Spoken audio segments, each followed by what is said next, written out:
നമസ്കാരം. പ്രവാസി മലയാളിയിലേക്ക് സ്വാഗതം. ഏറെ നിർണായകമായ ഒരു വാർത്തയാണ് കുവൈറ്റിൽ നിന്നും പുറത്തുവരുന്നത്. ഞെട്ടിക്കുന്നതാകുന്നുവെന്ന് കുവൈറ്റിലെ മാധ്യമങ്ങൾ പോലും വലിയ തലക്കെട്ടുകൾ നൽകി വാർത്ത പുറത്തുവിട്ടു കഴിഞ്ഞു. അതെ, സ്വന്തം വിദ്യാർത്ഥികൾ ഉൾപ്പെടെ 50-ലേറെ കുട്ടികളെ ലൈംഗിക പീഡനത്തിനിരയാക്കിയ മതാധ്യാപകൻ കുവൈറ്റിൽ അറസ്റ്റിലായിരിക്കുകയാണ്. ഫർവാനിയ ഗവർണറേറ്റിലാണ് സംഭവം നടന്നിരിക്കുന്നത്. ജഹ്റ ഗവർണറേറ്റിലെ വിദ്യാഭ്യാസ മന്ത്രാലയത്തിന് കീഴിലുള്ള സ്കൂളിൽ ഇസ്ലാമിക പഠനവുമായി ബന്ധപ്പെട്ട വിഷയത്തിൽ അധ്യാപകനായി ജോലി ചെയ്യുന്ന ഈജിപ്ത് പൗരനാണ് ആൺകുട്ടികളെ ഉൾപ്പെടെ ലൈംഗിക പീഡനത്തിന് ഇരയാക്കിയ കേസിൽ പിടിയിലായത്. സർക്കാർ നിയന്ത്രണത്തിലുള്ള സ്കൂളിൽ മതാധ്യാപകനായി ജോലി ചെയ്യുന്ന വ്യക്തി ഇത്തരമൊരു കേസിൽ പിടിക്കപ്പെട്ടുവെന്ന വാർത്ത വിശ്വസിക്കാനാകാതെ പകച്ചു നിൽക്കുകയാണ് കുവൈറ്റ് ജനത. 3 മാസത്തിനിടയിലാണ് പ്രവാസികളുടേതുൾപ്പെടെ ഇത്രയേറെ കുട്ടികളെ ഇയാൾ ലൈംഗിക വൈകൃതങ്ങൾക്ക് ഇരയാക്കിയതെന്നാണ് റിപ്പോർട്ടുകൾ. ആഭ്യന്തര മന്ത്രാലയത്തിലെ ക്രിമിനൽ സെക്യൂരിറ്റി കാര്യങ്ങൾക്കായുള്ള under secretary major general Hamid അൽദവാസിന്റെ നിർദ്ദേശപ്രകാരമാണ് ഫർവാനിയ ഗവർണറേറ്റിലെ general department of criminal investigation അധികൃതർ ഈജിപ്ത് പൗരനായ അധ്യാപകനെ പിടികൂടിയത്. രഹസ്യ പോലീസ് നടത്തിയ സൂക്ഷ്മമായ നിരീക്ഷണത്തിന്റെ അടിസ്ഥാനത്തിൽ ഇയാൾ തന്നെയാണ് കുറ്റവാളി എന്ന് വ്യക്തമായി ബോധ്യപ്പെട്ടതിനെ തുടർന്നായിരുന്നു അറസ്റ്റെന്ന് പോലീസ് അറിയിച്ചു. കൂടാതെ ഒരു പാകിസ്ഥാനി പിതാവ് നൽകിയ പരാതിയുടെ അടിസ്ഥാനത്തിൽ പോലീസ് നടത്തിയ അന്വേഷണമാണ് ഈ കൊടും കുറ്റവാളിയെ പിടികൂടുന്നതിലേക്ക് നയിച്ചതെന്ന് പോലീസ് അറിയിക്കുകയും ചെയ്തു. പച്ചക്കറിക്കടയിലേക്ക് സാധനങ്ങൾ വാങ്ങാൻ പോയ 8 വയസ്സുകാരനായ തന്റെ മകനെ അജ്ഞാതനായ ഒരാൾ പീഡിപ്പിച്ചു എന്ന് കാണിച്ചായിരുന്നു പാകിസ്ഥാൻകാരന്റെ പരാതി. ഫർവാനിയ ഗവർണറേറ്റിലെ പോലീസ് സ്റ്റേഷനിൽ ലഭിച്ച പരാതിയുടെ അടിസ്ഥാനത്തിൽ പോലീസ് അന്വേഷണം ആരംഭിക്കുകയാണ് ചെയ്തത്.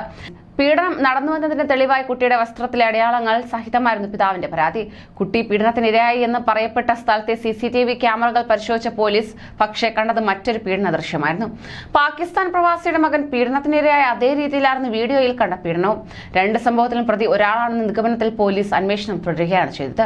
ഇയാളുടേതെന്ന് സംശയിക്കുന്ന കാറുമായി ബന്ധപ്പെട്ട് പോലീസ് നടത്തിയ CCTV പരിശോധനയിൽ 3ാമത്തെ പീഡനവും പോലീസിന്റെ ശ്രദ്ധയിൽപ്പെടുകയായിരുന്നു. ഈ ദൃശ്യത്തിൽ കാറിൽ വെച്ചായിരുന്നു ഇയാൾ കുട്ടിയെ പീഡനത്തിനിരയാക്കിയത്. തുടർന്ന് രഹസ്യ പോലീസ് നടത്തിയ അന്വേഷണത്തിൽ കൂടുതൽ കേസുകൾ കണ്ടെത്തുകയും ഇതിന്റെ എല്ലാം പിന്നിൽ ഈജിപ്ഷ്യൻ അധ്യാപകനാണെന്ന് പോലീസിന് ബോധ്യപ്പെടുകയുമായിരുന്നു. CCTVയിൽ കണ്ട വാഹനത്തിന്റെ നമ്പർ വെച്ച് നടത്തിയ പരിശോധനയിലാണ് മതാധ്യാപകനാണ് ഇതിന്റെ പിന്നിലെന്ന് പോലീസ് കണ്ടെത്തിയത്. ഇയാൾക്കെതിരെ എല്ലാ തെളിവുകളും പോലീസ് ശേഖരിച്ച ശേഷമാണ് മന്ത്രാലയത്തിന് കീഴിലെ സ്കൂളിൽ മതം പഠിപ്പിക്കുന്ന ഇയാളെ പോലീസ് അറസ്റ്റ് ചെയ്ത് പ്രോസിക്യൂഷൻ മുമ്പാകെ ഹാജരാക്കിയത്. ഇയാളെ ചോദ്യം ചെയ്തപ്പോഴാണ് പോലീസ് അക്ഷരാർത്ഥത്തിൽ ഞെട്ടിയത്. താൻ കഴിഞ്ഞ 3 മാസത്തിനിടയിൽ മാത്രം 50-ലേറെ കുട്ടികളെ പീഡിപ്പിച്ചതായി ഇയാൾ പോലീസ് മുമ്പാകെ സമ്മതിക്കുകയും ചെയ്തു. പീഡനം നടന്ന സ്ഥലവും സമയവും പീഡനത്തിനിരയാക്കിയ കുട്ടികളുടെ വിവരങ്ങൾ ഉൾപ്പെടെയുള്ള കാര്യങ്ങളും ഇയാൾ പോലീസിന് മുമ്പാകെ അറിയിച്ചു. താൻ മതം പഠിപ്പിക്കുന്ന സ്കൂളിലെ വിദ്യാർത്ഥികളും താൻ പീഡനത്തിനിരയാക്കിയവരിൽ ഉൾപ്പെടുമെന്നും ഇയാൾ വ്യക്തമാക്കി. സമാനമായ രീതിയിലായിരുന്നു ഇയാൾ കുട്ടികളെ പീഡിപ്പിച്ചിരുന്നത്.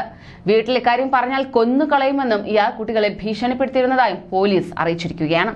അതേസമയം കേസുമായി ബന്ധപ്പെട്ട കൂടുതൽ തെളിവുകൾ ലഭിക്കുന്നതിനായി പ്രദേശത്തെ കൂടുതൽ CCTV ക്യാമറകൾ പരിശോധിച്ചു വരികയാണ്. ഇയാൾക്കെതിരെ പരമാവധി തെളിവുകൾ ശേഖരിക്കുക എന്ന ലക്ഷ്യത്തോടെയാണ് ഇത്തരത്തിൽ സൂക്ഷ്മ പരിശോധന നടത്തി വരുന്നത്.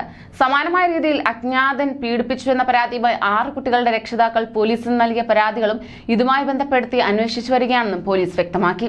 ഇവരെ വിളിച്ചു വരുത്തി സംഭവത്തിന് പിന്നിൽ അധ്യാപകനാണോ എന്ന് കണ്ടെത്തുന്നതിനുള്ള നടപടികളും പോലീസ് സ്വീകരിച്ചു വരുന്നു. കുവൈറ്റിന്റെ ചരിത്രത്തിലെ തന്നെ ഏറ്റവും വലിയ പീഡനമായിട്ടാണ് ഈ സംഭവത്തെ വിലയിരുത്തപ്പെടുന്നത്. കൂടുതൽ പ്രവാസി വാർത്തകൾക്കായി ഈ ചാനൽ സബ്സ്ക്രൈബ് ചെയ്യൂ.